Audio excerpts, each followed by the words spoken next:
নমস্কার বন্ধুরা, মাম্পিস কিচেনে আপনাদের সকলকে স্বাগত জানাই। আজ এসে গেছি আরেকটা নতুন রেসিপি নিয়ে। এটা হচ্ছে মাছের ডিম। আমি এর মধ্যে নিয়ে নিয়েছি পেঁয়াজ কুচি, হলুদ গুঁড়ো, জিরে গুঁড়ো আর হচ্ছে আদা রসুন কাঁচা লঙ্কার পেস্ট পরিমাণ মতো নিয়ে নিয়েছি। এবার এটাকে আমি ভালো করে হাতের সাহায্যে মেখে নেব। এই পর্যায়ে একটু ময়দা দিয়ে দেব। আমার কাছে এই মুহূর্তে বেসন নেই, তাই একটু ময়দা নিয়ে নিলাম। জাস্ট ডিমটাকে ভালো করে এটাকে যাতে বড়ার আকারে করতে পারি, একটা সুন্দর হয়।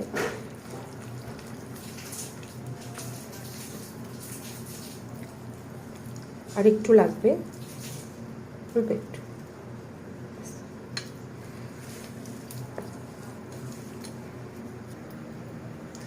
কড়া বসিয়ে দিয়েছি একটা, বন্ধুরা দেখতে পাচ্ছেন। একটু তেল নিয়ে নেব বড়াগুলো ভাজার জন্য। একটু বেশি করেই নেব যাতে তেলটা বড়াটা ভালো করে ভাজা হয়। আমার তেল গরম হয়ে এসেছে, কেন আমি কড়াটা আগেই বসিয়ে দিয়েছি। ভালো গরম হয়ে গেছিলো কড়াটা, তেলটা গরম হয়ে এসেছে। এবার ছেড়ে দেব ডিমগুলোকে বড়ার আকার করে, ছোট ছোট সাইজে।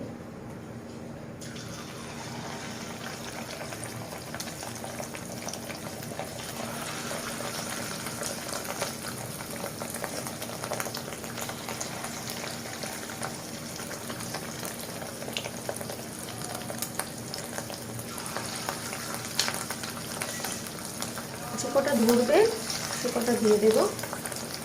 ঠিক এইভাবেই বাকি সব বড়াগুলোকে আমি ভেজে নেব।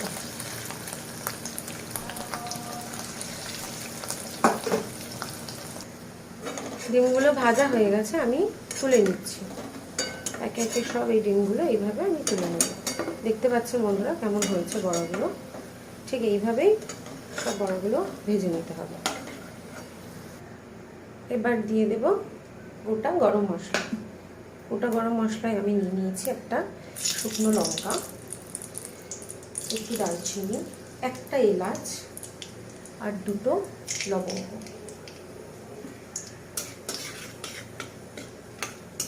একটু নেড়ে নেব এটাকে। নেড়ে নেওয়ার পরে এবার দিয়ে দেবো আমি এর মধ্যে পেঁয়াজ কুচি করে, কুচি ঠিক নয়, এটা একদম ফাইন চপ পেঁয়াজ দিয়ে দেবো।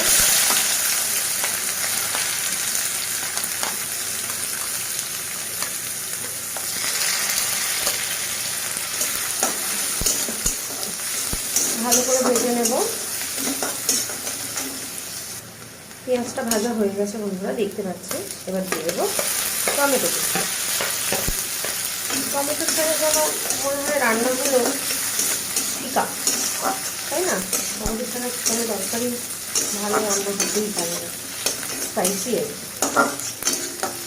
তবে টমেটোটা ভাজা হতে থাকবে, দিয়ে দেবো এর মধ্যে অল্প একটু নুন। স্বাদ অনুযায়ী সব নুনটাই দিয়ে দেবো, এতে আরও উপকরণ পড়বে। তো পেঁয়াজটা একটু নরম হয়ে যাবে, নুনটাতেই আগে দিয়ে দিলাম। টমেটোটা ভাজা হয়ে গেছে, দিয়ে দেবো বেটে রাখা আদা রসুন আর কাঁচা লঙ্কার পেস্ট।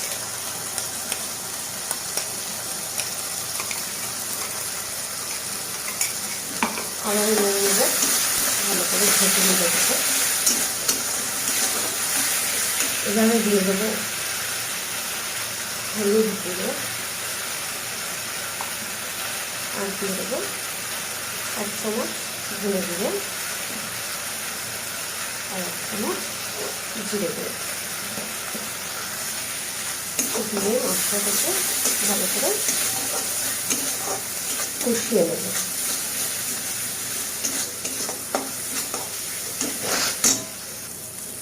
দিয়ে দেবো মশলার বাটি ধোয়া জলটা। মশলাটা এবারে ভালোভাবে কষবে। বন্ধুরা, আমি এতে লঙ্কা গুঁড়ো ব্যবহার করিনি, আপনারা চাইলে আপনাদের ইচ্ছা মতন করতে পারেন। আমি শুধু এতে কাঁচা লঙ্কার পেস্ট ইউজ করেছি, তাই আমার আর প্রয়োজন হয়নি।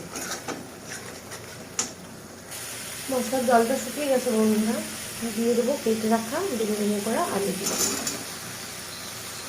আবার ভালো করে আলুর সাথে মশলাটা কষিয়ে নেবো, ফুটে যাবে।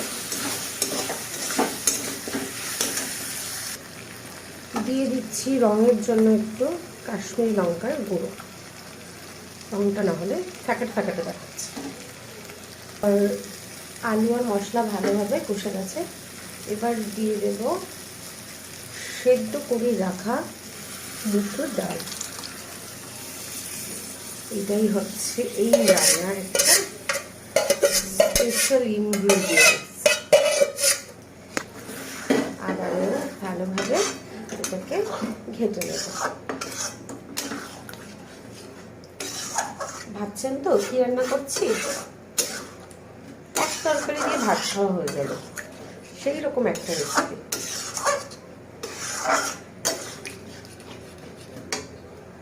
দিয়ে দিচ্ছি অল্প একটু চিনি। চিনিটা দিলে এর স্বাদটা আরও সুন্দর বেড়ে যাবে।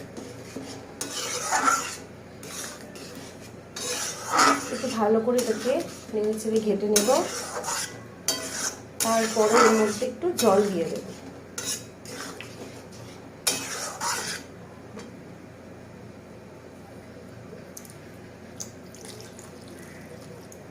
জলটা একটু বেশিই লাগবে, কারণ হচ্ছে এটা ডাল আছে, আলু আছে, এর মধ্যে আবার যাবে ভেজে রাখা মাছের ডিমের বড়া। তো আপনারা নিশ্চয়ই জানেন যে যে কোনো বড়াই হোক না কেন জল টানে, ওই জন্য আমি এখানে একটু বেশি করে জল দিয়ে দেবো। দিয়ে একটু থালাতে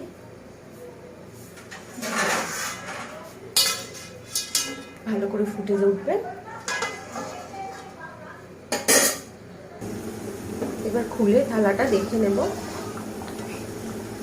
ভালোভাবে তরকারি ফুটে গেছে আর আলুও সেদ্ধ হয়ে গেছে। এখন আমি ভেজে রাখা বড়াগুলো সবগুলো দিয়ে দেব। ব্যাস, দিয়ে আর একবার আমি ঢেকে নেব, এটাকে আর একটু ফুটিয়ে নেব। আমার রান্নাটা হয়ে গেছে। ঝোলটা এরকমই রাখবো, কেন বড়াটা রয়েছে তো, বড়া জল কিন্তু টেনে নেবে, আর তার সাথে রয়েছে ডাল, সেই কারণে।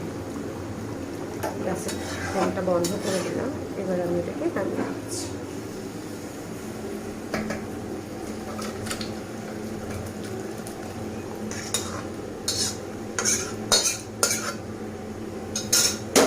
দিয়ে দেবো একটু গরম মশলা। আমি তো শাহি গরম মশলা ভালোবাসি, আপনারা কে কি গরম মশলা ভালোবাসেন কমেন্টে নিশ্চয়ই জানাবেন। তো এই হয়ে গেল আজকের আমার মুসুর ডাল দিয়ে মাছের ডিমের বড়া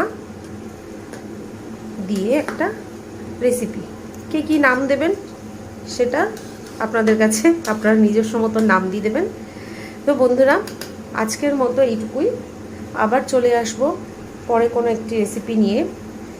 সকলকে ধন্যবাদ ভিডিওটা দেখার জন্য। আর যদি আমার চ্যানেল সাবস্ক্রাইব না করে থাকেন নিশ্চয়ই সাবস্ক্রাইব করে দেবেন। Like, comment, share. Thank you.